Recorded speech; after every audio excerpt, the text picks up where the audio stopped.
5월 24일 금요일입니다. 사도행전 10장 34절로 48절입니다. 베드로가 입을 열어 말하되 내가 참으로 하나님은 사람의 외모를 보지 아니하시고 각 나라 중 하나님을 경외하며 의를 행하는 사람은 다 받으시는 줄 깨달았도다.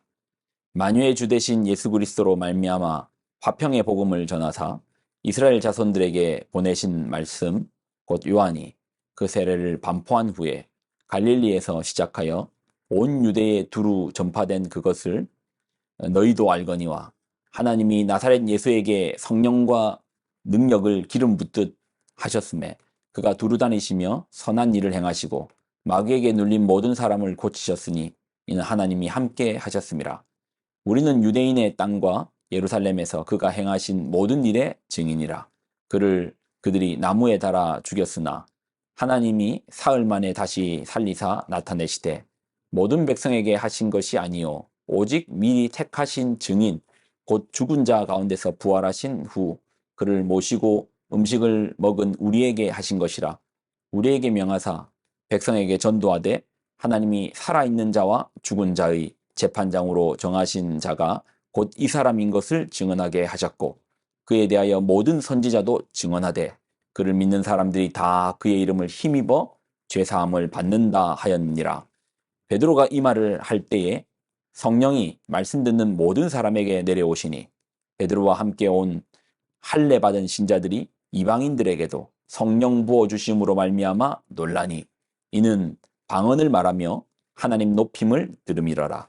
이에 베드로가 이르되 이 사람들이 우리와 같이 성령을 받았으니 누가 능히 물로 세례 베품을 금하리요 하고 명하여 예수 그리스도의 이름으로 세례를 베풀라 하니라.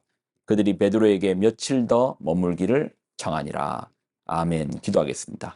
하나님, 오늘 한 날도 주의 말씀의 능력으로 삽니다. 우리로 성령의 충만함을 힘입어 우리의 능력이 아니라 성령께서 주시는 그 힘으로 오늘 한 날도 살아내게 하여 주옵소서. 영광을 드립니다. 예수님의 이름으로 기도드립나이다. 아멘. 예수님의 복음이 유대를 넘어 온 세계로 흘러가는 그 발판이 준비되고 있습니다. 성령님께서 하나의 사건을 준비하셨는데 백부장이었던 고넬료와 또 사도 베드로의 만남을 통해서 베드로의 닫혀있는 사고를 깨워주십니다. 복음이 하나님 말씀이 유대인에게만 허용되는 것이 아니라는 것입니다. 유대인들에게 가지고 있는 그 이분법적인 사고의 틀을 깨워주시는 거예요.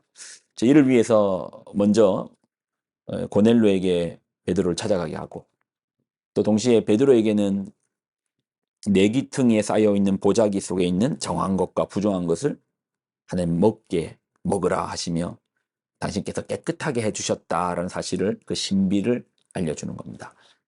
이 동시적으로 일어남으로써 베드로와 고넬료의 만남은 둘이 어떻게 보면 참 연관성이 없는 사람들이잖아요. 한 사람은 로마의 군인이고 한 사람은 사도고 이 둘이 만남이 성사가 됩니다. 그리고 베드로는 이 고넬료로부터 자기가 알지 못하는 또 한편의 이야기를 듣는 거예요. 그래서 하나님께서는 사실 위에서 보시니까 다 보시겠죠. 베드로의 이야기, 고넬료의 이야기.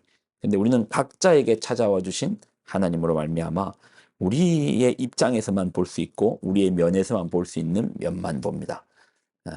한 면만 보는 것이죠. 베드로는 자신에게만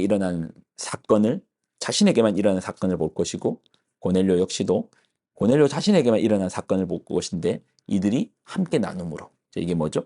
간증이죠. 간증을 나눔으로 하나님 일하심을 나눔으로써 하나님께서 이렇게 운행하여 주시는구나. 하나님 이렇게 역사하여 주시는구나. 깨닫는 겁니다. 34절로 35절 베드로가 입을 열어 말하되 내가 참으로 하나님은 사람의 외모를 보지 아니하시고 각 나라 중 하나님을 경외하며 의를 행하는 사람은 다 받으시는 줄 깨달았도다. 양면을 보는 간증을 통해서 양면이 전달됨으로써 성령님께서 일하시는 그 흐름을 발견해서 깨달음이 있는 거예요. 그리고 이어지는 베드로의 설교인데요. 설교의 주제는 예수님의 십자가, 또 예수님의 부활, 또 이를 통한 죄사함의 역사하심. 근데 이 말씀을 전할 때 어떤 일이 일어납니까? 자, 44절로 46절. 베드로가 이 말을 할 때에 성령이 말씀 듣는 모든 사람에게 내려오시니 베드로와 함께 온 할례 받는 신자들이 이방인들에게도 성령 부어 주심으로 말미암아 놀라니 이는 방언을 말하며 하나님 높임을 들음이로라. 하나님 말씀을 들을 때에 하나님 말씀을 들을 때에 성령님께서 강력하게 임하시고 역사하십니다. 이것이 베드로 시대 때만 있었던 일입니까? 아니요. 우리의 예배도 마찬가지입니다. 저는 목회자다 보니까 예배 때 강력하게 성령님께서 임하시는 현장을 자주 경험합니다. 그럼 여러분은 성도니까 경험하지 못합니까? 아니요. 여러분도 마찬가지일 겁니다. 어떻게 임하시던데요? 독수리 모양으로 이렇게 날아서 임하십니까? 어떤 식으로 임하십니까? 아니요. 그렇게 임하시는 게 아닙니다. 예수님께서는 성령님의 일하심을 이렇게 말씀하셨어요. 요한복음 16장 8절을 보면 그가 와서 죄에 대하여, 의에 대하여, 심판에 대하여 세상을 책망하신다. 성령님의 일하심은 성령님은 눈에 보이질 않습니다. 그러나 그분의 일하심을 통해서 이 자리 가운데 성령님께서 운행하고 계시는구나. 우리의 마음을 만져주고 계시는구나. 알게 되는 거예요. 성령님의 그 일하심에 강력하게 일하시는 그 현장이 뭐냐? 우리가요, 죄를 지을 때, 죄를 짓고, 이제 그렇게 이제 살잖아요. 근데 이제 하나님 말씀을 듣는 거예요. 어둠에 거하지 말아야 했는데, 우리가 어둠 가운데 있는데, 하나님 말씀의 빛이 우리한테 강력하게 임하는 겁니다. 우리가 죄 가운데 있을 때 어둠 속에 숨어버리면 내 모습이 보이지 않습니다. 내 안에 있는 얼룩들이 보이지 않고, 제 습관들이 보이지 않어요. 세상의 가운데 들어가면 봐라고. 남들 안 그러는 사람 어디 있냐고. 저 봐라고. 남자들 중에 안 그러는 사람 어디 있냐고. 저 봐라고. 사업하면서 안 그러는 사람 어디 있냐고. 어둠 가운데 거하면 안 보여요. 오히려 안심하죠. 나만 그런 게 아니구나. 근데 하나님 말씀이라는 빛이 임하면은 괴로워요. 따가워요. 내 모습을 내가 직시해야 돼요. 세상 가운데 숨어 있으면은 저도 그렇고 나도 그렇고 다 그렇지. 안 그런 사람 어디 있어.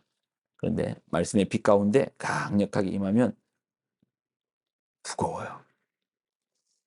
이런 무거운 죄의 감정을 죄책감이라고도 하죠. 어떻게 보면 성령님께서 일하실 때 그런 죄책감도 느낄 수 있습니다. 죄책감 나쁜 거 아닌가요? 여러분, 죄 앞에 무감각해지는 것. 성경이 말할 때 죄 앞에 무감각해지는 것을 가장 주의해라고 합니다. 너희 얼굴이 어떻게 그렇게 다이아몬드처럼 딱딱하게 굳어버렸느냐? 잘못 앞에서 고개를 숙일 수 있어야 되는데 내가 뭘 아닌 거예요. 성령님께서 임하실 때 우리 안에 마음에 찔림을 주시는 겁니다.